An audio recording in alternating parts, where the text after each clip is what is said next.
সেনাবাহিনী প্রধান general S Shafiuddin Ahmed Dhaka সেনানিবাসস্থ ৪৬ স্বতন্ত্র পদাতিক ব্রিগেডের নতুন মাল্টিপারপাস শেড হল ৪৬-এর উদ্বোধন করেছেন।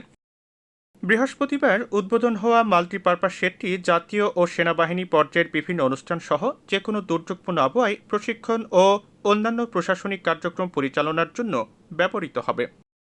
এ সময় হলটির সঠিক ব্যবহার নিশ্চিতে সংশ্লিষ্ট সবাইকে নির্দেশনা দিয়েছেন সেনাপ্রধান জেনারেল এস শফিউদ্দিন আহমেদ। বাংলাদেশের অগ্রযাত্রার সাথে তাল মিলিয়ে সেনাবাহিনীরও অগ্রযাত্রা হচ্ছে।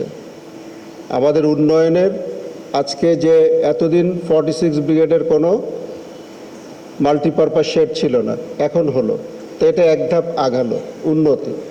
এই যে এরকম অনেক উন্নতি আমরা সার্বিকভাবে অনেক কিছুতে করেছি।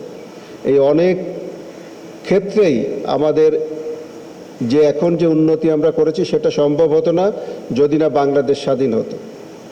সেই জন্য আমাদের সবসময় মনে রাখতে হবে এই স্বাধীনতার জন্য যারা